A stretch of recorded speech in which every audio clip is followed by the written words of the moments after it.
Hello, and welcome to the Infinite Escape Room, the puzzling podcast where a group of geographically diverse chums, and today very geographically diverse as we go to Canada, join forces on the internet to solve a homemade escape room of the ears. My name is Jonathan David Charles Saunders, the fourth, because I think I died in Mairi's episode last week. And this week is my punishment. And locked in with me today, we have... I'm Jamie Gibbs, and I am 5,274 feet too short to join the Mile High Club. Oh my God. Wow. It's about height, yeah? It's about how tall you are. That's what it means. Yeah. Sure it is. Wow. Hi, my name is Mairi, and 3 years ago on Halloween, I dressed as Leon Trotsky with an ice pick in my head. Do you think that's true or not? That's an image. That's an image. If you did, then... Wow. And everyone's like, hey, Basic Instinct, cool. Like, no, you cretin. No. I did the accent and everything. It was actually kind of terrible. Let's move on. No, we want to hear this is an audio show. We want to hear the accent. Mm-mm. Give us your Trotsky. That's a weird pickup line. Give us your generic Eastern European accent. There we go. John's the one that did that. Not me. At the record show, Mairi does a really good impression of John doing a impression of Eastern European. And following all that, my name is Keith. I am the creator at USB Escape, and I recently got fired from the Calendar Factory for taking too many days off. Oh, Nice. Bravo. Bravo. oh, that's good. Very good. Far away in a terrible place that you don't know about called Milton Keynes, there is a bald, angry man who just felt a little lighter for a moment. He's referring to our co-host, Mike. He's not angry. He would. Oh, he is. You don't know, man. You haven't published an episode late. You don't know. Now, dear listener, you may be wondering what the hell this is about. Well, you join us on our spooky, or until this moment, spooky Halloween arc. We have 3 episodes, one after the other, all based on VHS tape horrors. We've already discussed what VHS is for the younger listeners, but I'll skip over that. But before we go any further, Keith is not a random person. Keith Dozois, in the French, is master and commander of USB Escapes. Is that what the exact? That's correct, yeah. Who deploys USB-based escape rooms that are not full of viruses to your home. You can't claim that, and I can't claim that either. Legally, I cannot claim that they are not full of viruses. They are not, for anybody who isn't. But legally, they might. Check. Legally, yes. No. Yes, that's myself. And I make escape rooms on USB sticks. And yeah, they get shipped right to your door. So you don't even have to leave. You can just finish this podcast and pop it right in and go from listening to an escape room to playing an escape room, just like that.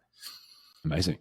And even occasionally, as we learnt in the Patreon deep dive at the end of our last episode, you can even do personal touches to one and twists that involve people's family members. By request, to be clear, by request, not just because he likes to. But yeah, amazing stuff. We will discuss this much more in the pub episode, I am sure. But before we move on to the room, there are a few people I have to thank. I say have to in the loosest possible terms because it blows my mind every week that there are people out there that support us and love what we do. None of this would be possible without the generous ongoing support of our legion of Patreons. And tonight I would like to pay a special tribute to... They're not dead. They're I assume, still alive. Check. It's Halloween. Bad things happen. Check. To Robert Hempel, Teresa Lander, and Gail Seal, and Camilla Whitaker. Thank you for your continued support. Thank you. And now... presumably those Patreons and others listened to last week's episodes. Now I want you to take those expectations and just quarter them. Hang them, draw them, and quarter them as we return to our arc. Gentlemen, lady, are you ready to enter the infinite escape room? I was born ready. In that case, let us enter. last week we found ourselves trapped in a windowless, doorless, creepy, decrepit room where a girl stepped out of a television, stole a hairbrush, and then we spent the rest of the room trying to get her back. We got our personal lives invaded by Mairi, who enjoyed that far too much and put in an incredible show. Honestly, go back and listen to it. And at the end of it, we retrieved from the creepy girl, who is legally different to the girl from the ring, a hairbrush to add to our clown nose, and returned back to our cabin in the Australian outback, which is not actually in Australia because Australia isn't real. It's in Scunthorpe. But let's move on from that. It's an ever-shifting reality. In our chilly Australio-Scunthorpean cabin with one VHS tape in our hands. A VHS tape simply with a question mark on it and a picture of some graves. Keith. Yes. You are wearing one shoe. Yeah. Canonically. One of your shoes guards the door. It's wedged underneath just a little, yes. Just in case someone comes in while we're inside the VHS player. Before we put in the final tape, do you want to retrieve the shoe or do you want to leave it? And GM's never asked me such a trivial question without it being important. So I think, against my better judgment, I'll retrieve my shoe. Okay. Keith is retrieving his shoe. We now have at least 6 shoes to solve the next puzzle. Hooray! Yes. You're going to need all of them. Actually, could that help you? No, nothing could help you. In that case, you take the last VHS tape, you click it into the player, and your eyes fizz once more. You find yourself standing before some wrought iron gates, a wolf moon shining weakly through the bars, a city park lying beyond. A dry scraping sound pulls your gaze to the right, but it is only curled up leaves, whipping around the base of a stone pedestal. Upon the pedestal stands an elegantly posed skeleton. It appears to be an artwork. The skeleton, black and shining in the moonlight, is frozen mid-waltz, his empty skull tilted towards you, his arms delicately wrapped around an imagined partner, his limbs stretched happily. He was, it would seem, an excellent dancer. The breeze rises for a moment, enough to open the iron gate slightly. Beyond it, the manicured borders of the park beckon. You spy a trio of benches. Something familiar about them. Before you know it, you've crossed the threshold. The breeze suddenly turns, and you look behind you through the open gate. Beyond it, the stone pedestal, with an informative sign about the artwork, stands empty. The skeleton statue is gone. Are you lonely? A voice spins you round, and the skeleton lunges towards you out of the dark, its clawed hands clamping over your shoulders. As it moves, the black paint flakes off it, supporting wires fray and break. It grips you with supernatural strength. Life can be lonelier than death. My childhood taught me that. So much life in you yet. Be on the watch. I was the same. In my prime, full of life. And then, not. If the skeleton had lips, you are quite sure it would be smiling at you. But rest, such rest, peace in the quiet earth. And then ripped from it. Pinned in the light to look over the street I once walked, like a vagabond on the gallows. The skeleton's hands fall away. Its skull hangs down sadly. I don't even remember my name. And I have no eyes to read it. Give it to me. Tell me my name. Give me my grave. And I... The skeleton gestures in the air, and the gate slams shut behind you. I will free you from this prison. With that, it shudders and collapses into a pile of bones at your feet. What would you like to do? That was so incredibly creepy. Good Also, start. when you were doing that, I couldn't help but imagine your daughter asleep, trying to sleep. With that. Not anymore. Genuinely, earlier I was asking her what to do about the voice, and we were kind of debating like how to do it, and she was doing a much more kind of croaky type deal. But I went with need a cough sweet. Nice. That was good. It was great. I really like that. I think this will be really easy to solve. I think it's Gollum's brother, and we just tell him Gollum's brother and get that change. Job done. Perfect. My precious. What would you like to do? So we've got to find this guy's grave and get his name. So that's the end goal here. So I'll describe the general area around you. You're standing in front of the now closed gates. The stone pedestal is on the other side of them. On your side is an information board about the gardens and a groundskeeper's hut. Did you say something about trees and benches that we recognized? Yes, so there's 3 memorial benches nearby. Having had a really long day at this point, having been sucked into 2 different VHSs, I'm kind of want to get off my feet. Okay. So I'd like to go examine the benches and maybe sit on them. Okay, Keith, you walk over to the 3 benches and you note there is an inscription on one of them that pulls your eye, and it says, in loving memory of Keith Dozois, who so loved this garden that he never left. It doesn't sound like anyone in my family to fork up that. We're dealing with some imposters. But okay. That's the first of 3 benches? There is a corresponding one for Jamie and for Mairi. I would love to go check out my bench. This is for my ego and my ego only. Did they say in loving memory, or they just say, Jamie? Mairi was here. Yeah, was here. Yeah. No, they all have exactly the same message, but each bench is for you individually. This bench is dedicated to Jamie, who hated this park and everybody in it. Oh, I saw a wonderful one before. I'm pretty sure it's fake. I'm pretty sure it's a joke. But it was in loving memory of Richard, husband, father, philanderer. Yes, Richard, I knew. Oh, Nice. that's good. Is there anything distinct about our benches? Nope. Okay. Mm-hmm. No. Can we sit on our benches, each of You us? can, yes. Sit down. It's a perfectly normal bench. Okay. Interesting. Maybe we'll come back to that. Should we check out the info board? Sure. Yeah.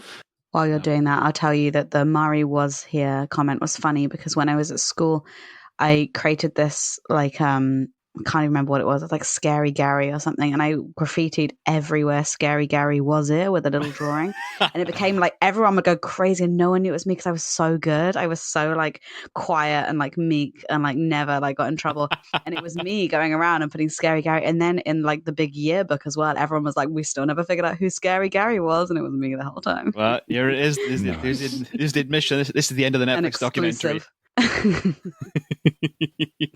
Okay, so there is a link to the information board. Now, apologies, some of the text on the board is quite small, so you might have to zoom in. You've got some greenery. You've got lots of paths that seem to be around with lighter green to show patches of grass or whatever it is, or fields.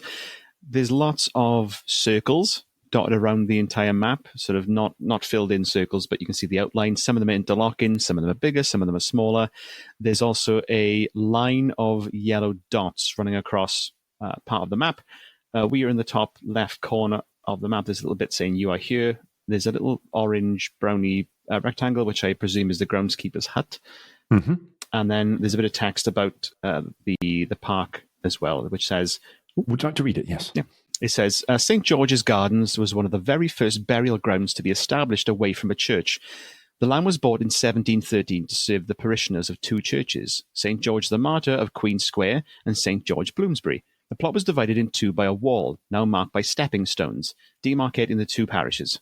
Due to increasing demand, the burial grounds were expanded toward Wakefields in 1772, and the western entrance moved to join a new road, Wakefield Street, which remains today. By the mid-1800s, the burial ground was in a very bad state due to overcrowding. It finally closed in 1860. It was later reopened as a public garden in its current layout. In 2004, after a local fundraising campaign, the north side of the gardens was renovated, incorporating flower beds and memorial benches. Thank you, Jenny. Interesting. Thank you. That was a very lovely PSA. So we're in an old cemetery. It is a real garden, and I recognize it because I used to walk through it every day on the way to university. Ah! I know this place. A lovely place. Yes, this is a real memorial garden in London, and it is called St. George's Garden. And we'll come to exactly what there was true and what was not. But most of that information James just gave is entirely true. It could be false. I never read the information board once in my life. So. You monster. Has to be somewhat false. Our in memorial benches are there from 2004. We're recording in 2025. Oh, yeah. We've been dead all this time. Ooh. Oh.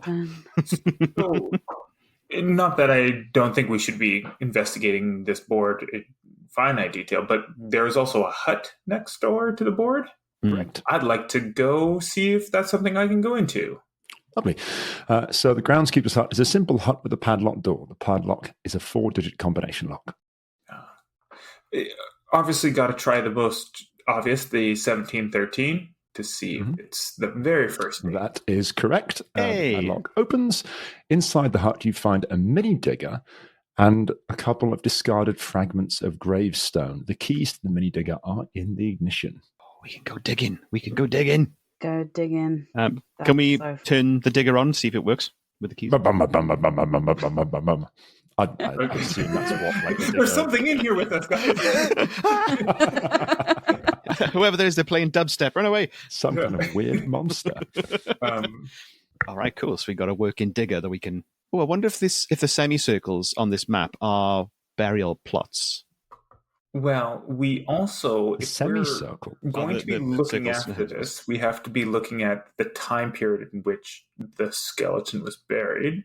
So I think we'll need some sort of information to decide which side of that stone wall, aka the walking steps, will need to be. So I'm not saying it's not here. So there was the mechanized, I forget what it was called, but there was 2 things in here, correct? Correct. Yeah, what was There were also some fragments of gravestone. some yeah, what? can we see those? Okay, that second link, that should be to a folder called Graveyard, and that should now have 2 other items in it. Mm-hmm. Please tell me what you're seeing. Which one would you like us to click on, A or D? Because I don't want to Either. spoil.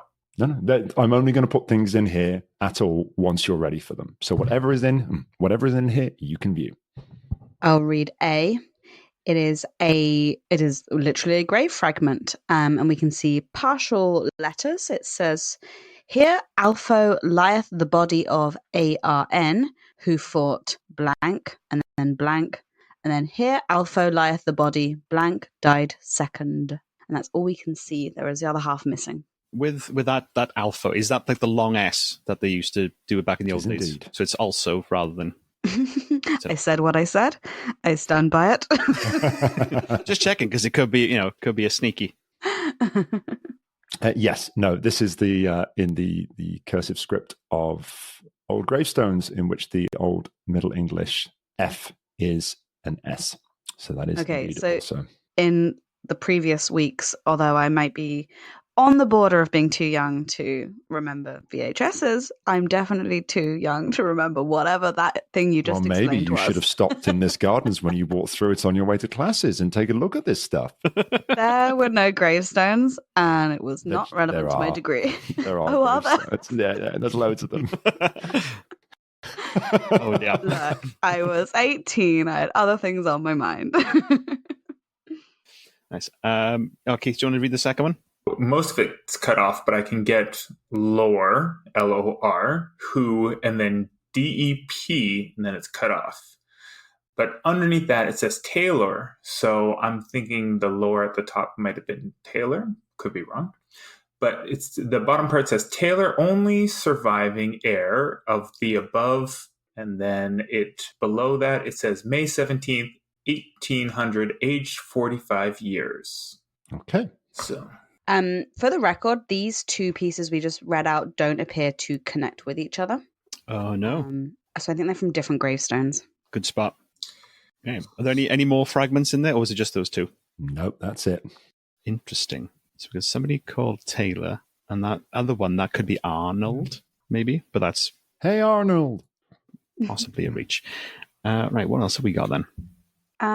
With the digger, is there anything sort of Yes, outside you can the hut play to on the digger, indicate? Mairi. Yes, I would love to play on the digger. Everyone wants to play on the digger. I'm going to go first. Is there anything like on the ground that would indicate an area to be dug in? No. Okay. The ground hasn't been heavily disturbed anywhere for a long time. I'm going to get in the digger and have a little drive around while everyone else solves Nice. puzzles. When we chase after Mairi, going, "Hey, let me on." I think Chase is a strong walk slowly after So if the burial from the notes from the info board said that it was due to the increased demand, the burial grounds were expanded towards Wakefield's in 1772, and the western entrance moved to join the new road, Wakefield Street, which remains today. Because we know that this person, so then by the mid 1800s, the burial ground was in very bad state due to the overcrowding and fine clothes. So that's not, so it's, I'm thinking if we have, the only piece of information that we have is that on May 17th, was survived by the heirs. Taylor, the only surviving heir, so 1800. If we can figure out where to start digging based off of like how this park is sectioned, and that might end up being the key. Now, this is where I'm starting to get a little lost in the weeds, so to say. That's a good shout. Yeah, so we know that person died in 1800. So yes, what part of this park would they be buried in? I like that. So if I'm understanding this correctly, is this saying that only the bottom bit underneath the dotted line was there before and it was expanded upwards towards Wakefield? No. Or, okay. Understood. I'm so sorry. No, that's what I was wondering too, and I'd read it the same way. Okay, so maybe I should give you a little bit of clarity there, because Keith, you're very much on the right track. So there is actually on the billboard, there is actually a little arrow pointing north on the top of it to orient you. And actually there is a historical map of it from long before this in the bottom left corner. And if you kind of look at that closely, you can see the bisected burial ground next to a building there. I'm zooming in on a map to zoom in on a much smaller map. Yeah, you zoom are. in. Enhance. Okay, so we've got the burial the building, that sort of large, squarey. So I guess what I'm saying is that the burial ground there is a rectangle. And now, according to the billboard, it is no longer a rectangle. It's a big rectangle with a smaller rectangle bolted onto it on the western side. Oh, I see now. This makes it much less clear, but I see. I love it when you put a slightly wonky image and everyone turns their head over. It's great. What's going on? So if I'm understanding, the old map is missing a bit. They've like cut a bit off where we've got this like segmented thing. Because that's the full rectangle, and now we've only got sort of 3 parts of the rectangle. No, you're thinking about it backwards. So rather than it being a full rectangle that has had a bit taken out, think of it as a rectangle that had a bit added on. Okay. So the top part is added. The left part. Yeah, top left part is added. So you got the bit with the dotted line, the horizontal dotted line. Above and below that is the original, and then everything left of that is new. That's right. Congratulations, you've solved my puzzle. All right. So is the dotted line where where it talks about the wall and the stepping stones? Correct. Okay, so the original parishes were above and below that. So that's actually, so the first thing that I'm thinking about is that let's find out which parish was in charge of either the northern or the southern part of the old one, because if we get the church affiliation, that might help us in figuring things out. So if I can walk absentmindedly, see if there's any kind of like, let's go team.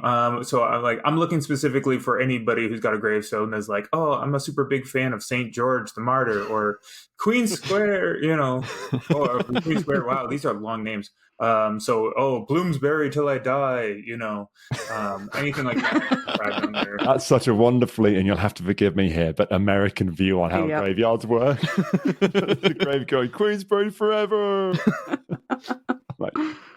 From like the 1700s. That's wonderful.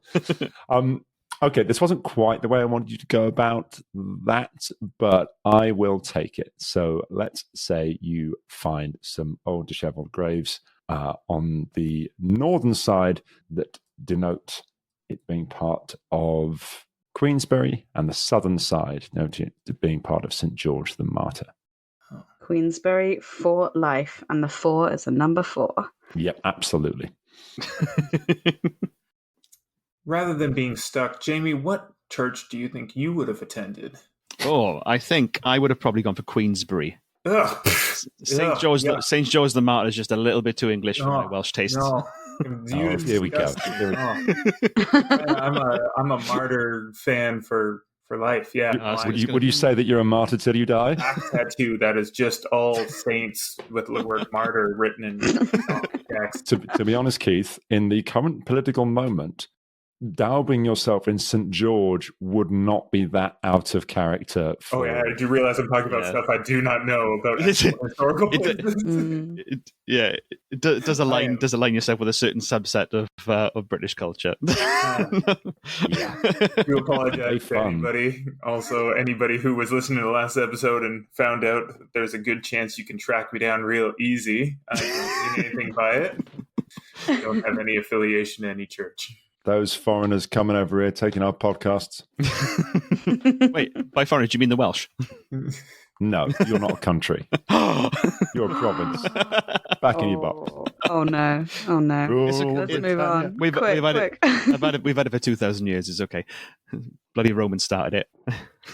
To distract from the fighting, I started with my again in the present political moment. You may have to say northern graves. Oh, good. I'm the one disturbing a grave. Never mind. I don't do that. I try to read some of the graves, see if there's any evidence.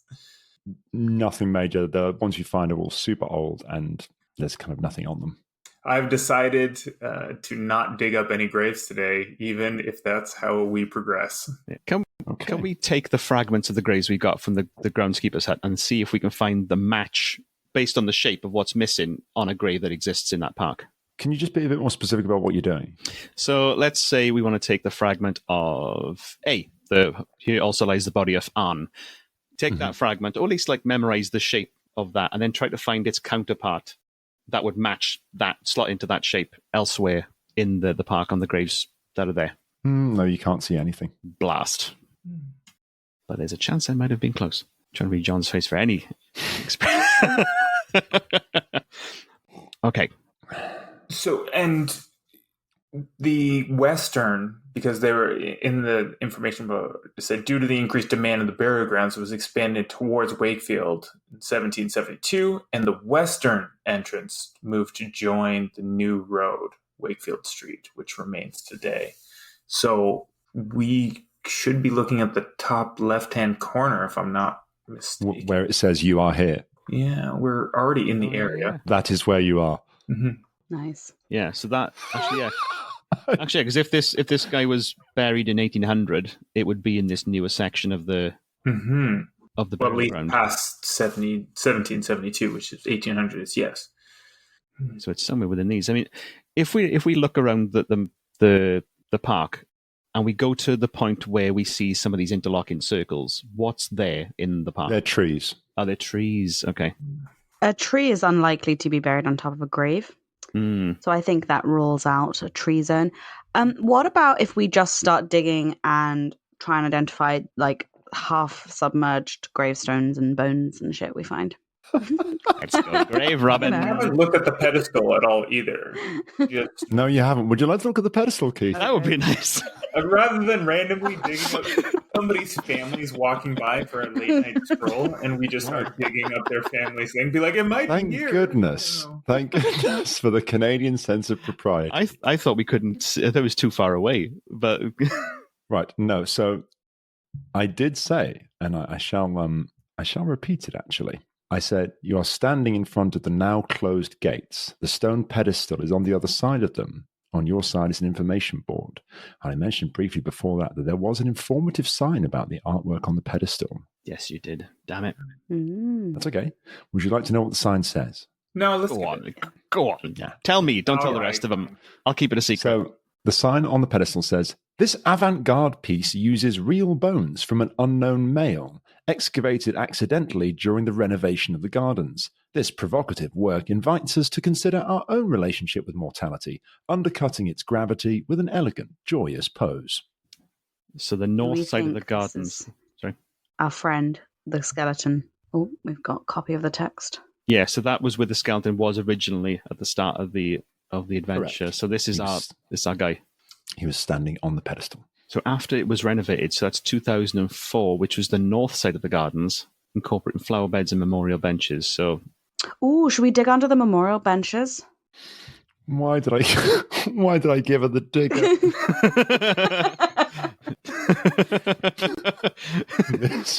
this poor garden. We're going to pockmark this entire goddamn park. Okay. You dig under the memorial. You dig under your own memorial benches, which are not words that I thought I was going to be saying today, and you find dirt and flowers that you've now ruined, and not a lot else. Damn it. Just to cross my T's and dot my I's, I'd like to see if we can have a little bit of fun and see if, because we got the word Taylor, it's survived by Taylor, and I'm just going to say Taylor Dozois, just to see if it happens to be a relative. Does anything happen? No. But I admire. Yeah, just, I'd hate to ruin the fun, but that would be... I admire that you have to try. Your possibility here is, I live 4,000 miles away. Maybe. Hey, my ancestors were freaky. They were also presumably French, so not likely to be in this London. Well, some of them would have been. Could have been visited. The losers. So we got it was buried after they found it after the renovation. So that's the north side. Mm-hmm. So we've got, and then we're looking at the map now, where the north is like on a wonky bit. I literally put a compass on the map, guys. Like, I could not have been clearer about which way north. Just kind of tilt your head slightly, and then there we go. Can we dig in the northernmost point of the new area of that park? So, like, near where the line at the top is pointing. Okay, you can. You dig a hole. How big? How long are you digging for? Well, graves are going to be at least 6 feet, so I want to go that far down. It's a really badass moment from the Battle of Stamford Bridge, about that, but we'll come to that later. Not relevant. You dig a big hole. And we got all the information from the pedestal, correct? Yes. Okay. The skeleton is no longer on the pedestal. The skeleton leapt into Understood. the garden. It's now a pile of bones. Mm-hmm. Nothing happens when we pick up the bones, walk it closer to the pedestal or anything? Alas, poor Yorick. I knew him, Horatio. No, nothing. No. They're just bones. We've gone bone dowsing. That'd have been amazing. Oh, yeah. We'll come back to that. Ooh. And all of your hobbies. Speaking of hobbies, and here's a detail for you. Just around the corner is a great falafel shop called the King of Falafel, and I used to sit on the memorial benches and eat my falafel sandwich. So I think in this digging we would find lots of falafel wrappers. Not mine. I'm just saying it was like a great place to eat around there. God. I would have thought, John, you accidentally made a personalised puzzle. I regret everything. Sorry. I'll stop talking about digging and falafel. Solve this puzzle. I do think that we were just, we need to grab these grave fragments and look around willy-nilly. But if we know that if at least D is going to be in the northwestern side, because that would be the newer side, if I'm not mistaken, would it help to bring our area down that we have to look? Or is it okay? Yeah, there are some things here that you haven't looked at all, really. Oh, okay. There's a big circle that says "You are here," so I want to stand in that circle. No.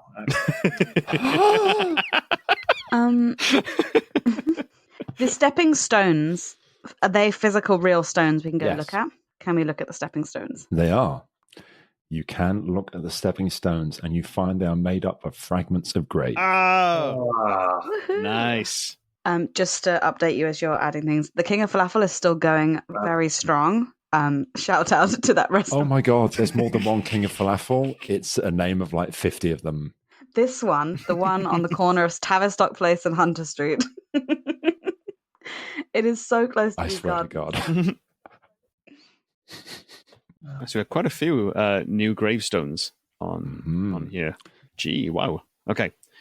I'll take the first one and then we can alternate from there. So I'll start with the one marked N, because that's the most recent one that's been added. So we got something, the body of a something, something to the Lord and something. He died February 9th, something. Guardian to the poor of Queen's Square. Okay.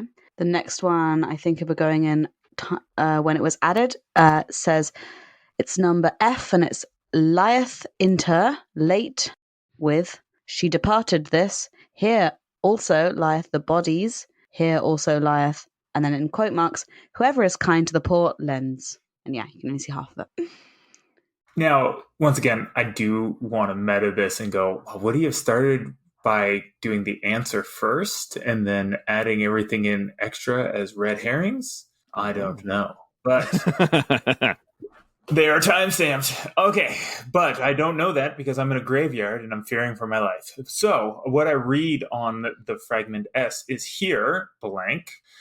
On the next line, the body of Beatrice Engelberth. Okay. Next line, a bunch of unknown stuff, and then of Archibald Engelberth. Then the next line, a bunch of stuff that can't be read, and then life, February 4th, 1772, age 36, blank, something, I'm guessing mother of their 3 children, and then below that seems to be partner or something along the lines, something Chilbald Engelberth, blank, he will reward them for what they have done, something 304, aged 51.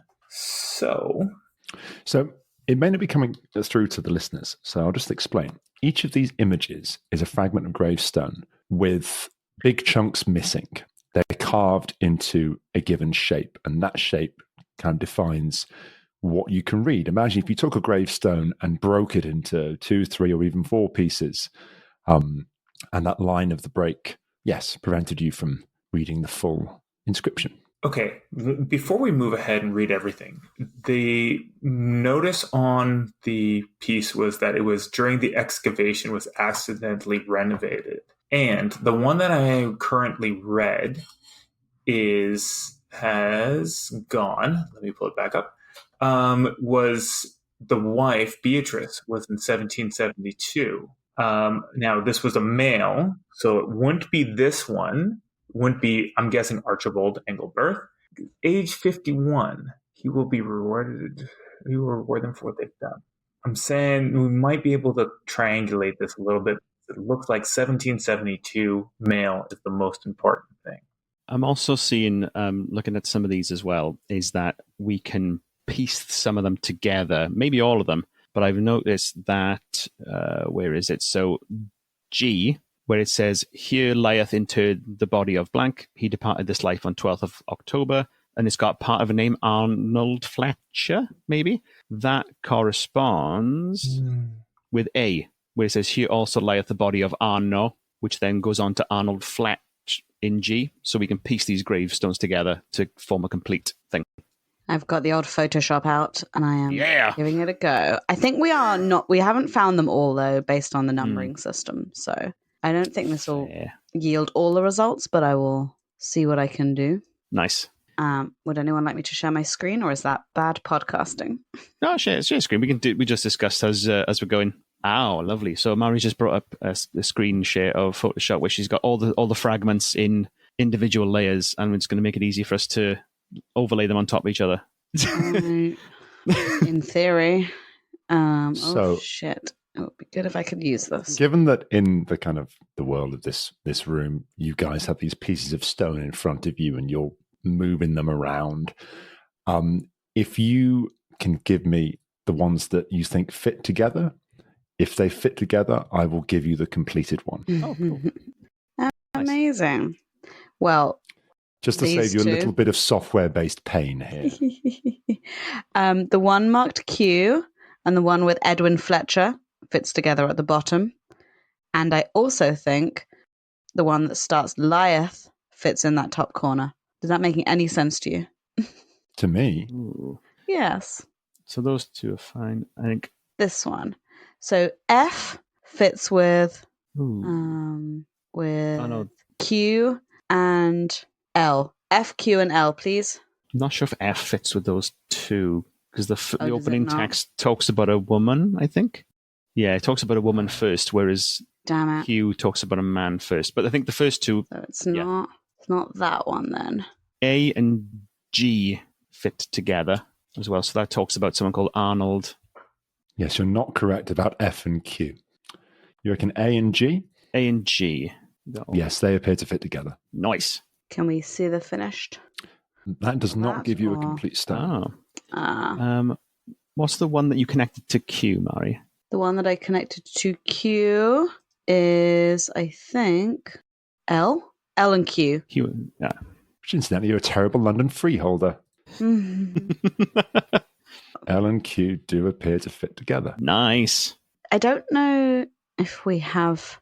Okay, and also I've spotted two more that fit together. Let's see. They are H and P, I believe, fit together. They do. Oh, nice. Amazing. So, like along that And with line. what you've got so far there, you can read, "Here lieth interred the body of Claire, late wife of John Taylor. She departed this life January 19th, 1763. She joins the bodies of 3 of their children. May the Lord keep them." We've got the other bit. Hold on. I've just spotted it. D also fits there, doesn't it? D completes Oh, nice. that. Yeah. Yeah, look at that bad boy. Very Very good. nice. Sorry, let me Correct. explain It for the does people indeed. listening at home. It fits together. That's the explanation. No, very good. So the team has now- just put together 3 of the kind of jigsaw puzzle pieces. If I can read this, it says, "Here lieth interred the body of Claire, late wife of John Taylor. She departed this life January 19th, 1763, aged 43. She joins the bodies of 3 of their children. May the Lord keep them. Here also lieth the body of John Taylor, who departed this life 31st December, 1764, aged 45 years. Also of Mr. Edward Taylor, the only surviving heir of the above, who died May 17th, 1800, aged 45 years. Excellent. And I have put that completed gravestone into the drive. Thank and you. It says completed 1. All right. 1 down. And very good stitching, Mairi. Beautifully done. Oh, Thank so you've you. got the one that's sort of toward the bottom right of your screen, Mairi, that starts with "Here Mhm. lieth interred the body of blah, blah, blah." Yeah. That one connects to the one that you've already got the 2 connected together. Oh, no So the Q and the way. those 3 go together. Beautiful. Let me merge and select color gamut. This is now Photoshop Hour with Mairi, where I Look at describe this. if you This do is select color efficient. gamut, you can select all of the black, and then we deselect that, and then whoa, look at that. I mean, it's fine. Yeah. Is that all of them? Are we missing any? That appears to be the gravestone of the Fletcher family. I have a That is sneaking G. suspicion that the Nice. 3 last A. pieces go together. I just wanted to contribute something. I think you might be correct. And I've added the Fletcher family. Amazing. Is that all of them? Should I stop sharing my screen? We got the three Engelberts. But do they all connect? Hopefully they do. What are they? So we've got. And yes, I can see that coming together nicely. So I will give you your completed Engelberts. Why, thank you. I shall stop sharing my screen. We've completed Engelbert's. So the complete for the Fletchers, the complete one says, "Here lieth interred the body of Edwin Fletcher. He departed this life on the 12th of October, 1796, aged 81. Here also lieth the body of Arnold Fletcher, recipient of the Order of Merit, who fought on after losing his hand at Yorktown. Died 15th of July, 1804, aged 52. Here also lieth the body of Elizabeth Fletcher, wife of the above, died 2nd of January, 1816, aged 44. Very good. So that's not our guy, because he lost an arm in that, and our guy wasn't missing a hand. Well observed. What about the Engelberts? What do they say? Here lieth, in turn, the body of Beatrice Engelberg, late wife of Archibald Engelberg. She departed this life February 4th, 1772, age 36. Here, Alpho, we decided that was also lieth the body of their three children. Sad. Here, Alpho, lieth the body of Archibald Engelberg. This is a quote, whoever is kind to the poor, lend to the Lord, and they will reward them with what they have done. He died February 9th, 1804, age 51, guardian of the poor of Queen's Square. He's one of the Queen's ones. Yeah, which is in the north, where the grave was disturbed for the renovations when they found the unknown skeleton. So that could be our guy. Points of information. You've got that backwards. Bloomsbury is on the north side. Oh, whoops. Because whatever the statue was made out of was pulled up during 1772 during the excavation. So I think that means it cannot be Archibald because would have died after the excavation. So from 1772 afterwards, Edwin is a good candidate. Arnold's too late. And then we have John, who's also a good candidate. John Taylor and Arnold Fletcher are the two candidates that I foresee. Everybody else would be either too late. Arnold Fletcher, it mentions he lost his hand. And as far as I'm aware, did our skeleton have two hands, John? When the skeleton took hold of you, it clamped both hands around your shoulders. Just not Arnold. So I think we have our man, so they say. Which one do you think it is? Would it not be Edwin Fletcher? Edwin Fletcher. Do we have to go dig something up? I mean, Mari's been sat in the digger this entire time, waiting for the moment. I mean, we found his gravestone, but on his grave. So yeah, we need to find where his grave is. So it's. Do we not have to whisper into the skeleton's ear because the skeleton was made out of the bone? He asked us to find the grave and say his name. So we have to basically, I'm guessing, put his body back. Ooh. You guys let me whisper into the skeleton's ear, and it wasn't even the right one. Oh, I mean, you can whisper what you like. Yeah. If you hold the skull to your ear, you can hear the ocean. Yeah. Now I'm going to just start on the ground yelling into the ground. It'll be essentially a whisper when it gets through all of that. So I'll just start at the top and just start yelling into the ground. Okay. Again, this is not how I thought this was going to go. Okay. Obviously, there is a brute force way you could do this, where you could just go through the names one by one. But just a madman tripping over falafel wrappers, yelling into the ground. Again, to be honest, in London, perfectly plausible. To be frank, there is a way of narrowing this down to one person with the information that you have. To one person?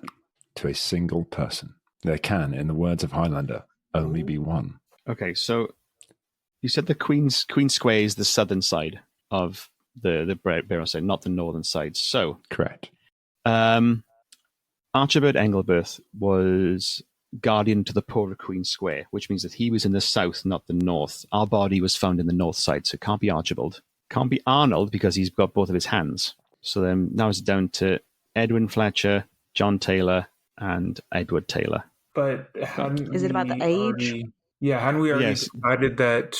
You thought it was John Taylor, but I'm just narrowing it just by elimination of the other ones who it could be. But yeah, I wasn't keeping up with the age. The age and the logic. dates as well. Wait, did you say Edwin Fletcher? Because it can't be him. Can't be Edwin. Okay. No, it can't be Edwin. One thing I'm going to do, I should have done it earlier when it happened, but I forgot to. I'm just going to give you the copy of the text that the skeleton said. Oh, lovely. Okay, let's see what it says. Oh, life can be lonelier than death. My childhood taught me that. And one of the gravestones says that the guy was his only heir. Edward Taylor is the only surviving heir, so had a lonely childhood. So I think it's Edward Taylor. Be our guy. Because got both his hands. He's an only child. How are we thinking? Yeah. Edward seems... Edward. We all happy with Edward Taylor? I've been a big fan of that for a long time. Okay. Now, in order to find where his grave is, I don't know how this would work, but his relative was the recipient order of the Order of Merit, who fought along in losing his hand in Yorktown. That's Edwin Fletcher. Okay, that does. This help Edward there. Taylor. Yeah, that helps. So Edward Taylor's mother, Claire, joins the bodies of 3 of their children, as in like they died in as young children. So creepy. But are we going to start digging stuff up and looking for like a couple, 3 babies, and then Edward, and that's going to tell us. So I'd like to return you to what the skeleton asked you to do. He said, I don't even remember my name, and I have no eyes to read it. Give it to me. Tell me my name, give me my grave, and I will free you from this prison. Now, I'm not sure if this is the direction we need to be going in, but since these others were fragments, could we not find Claire or John? Well, you have their gravestone. Oh, so wouldn't it be the one next to them? You found their gravestone in pieces. I see. Made as stepping stones. I see. So it's clearly been taken, broken up, and moved. So it's a 3-for-1 deal. So we're burying everybody. Very much. And this is what families did. Had a family plot, and you'd have a family headstone. I'm showing my names privilege would be added.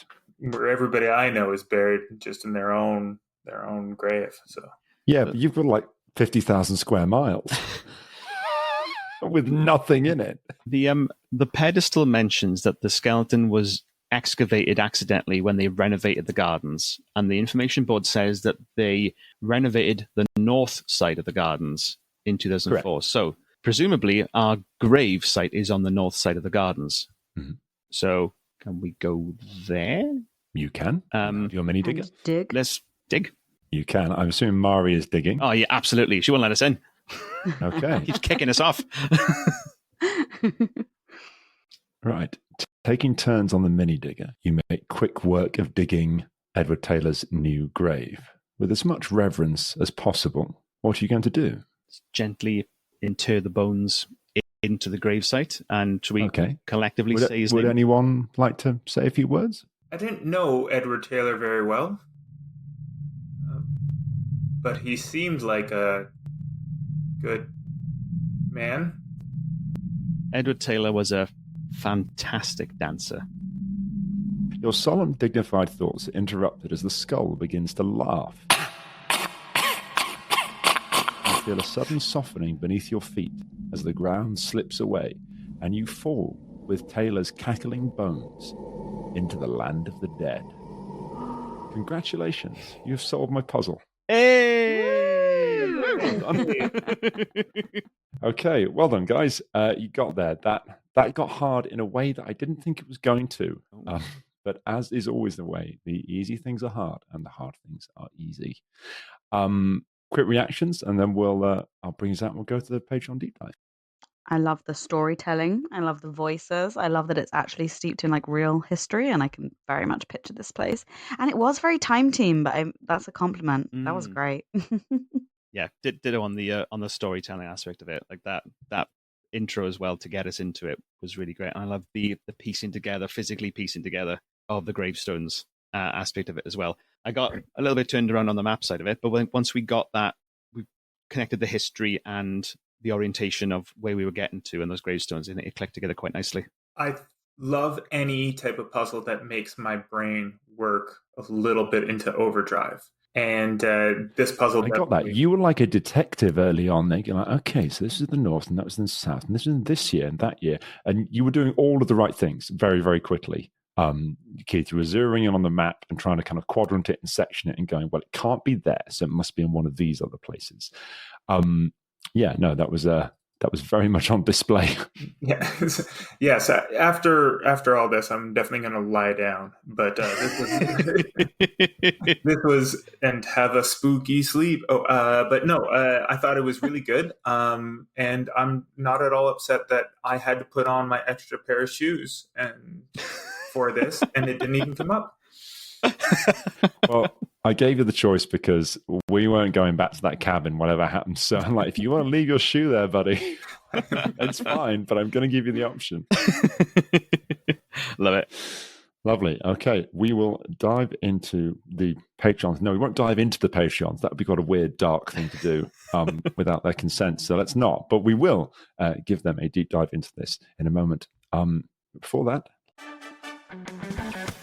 thank you very much for listening. I hope you enjoyed this little investigative journey around a real-life graveyard. This is the final episode of our Halloween arc. We're like Amazon Prime Day. It's a single day and the whole thing goes on for fucking ages. But there we are. If you would like to listen to the Patreon deep dives about the way these puzzles are put together, or get bonus material, unedited episodes when they're acceptable for, people with morals, and a whole host more, you can join our Patreon at www.patreon.com/The Infinite Escape Room. We love you lots, and we'll see you next time. Bye-bye. Bye-bye. Bye. Bye.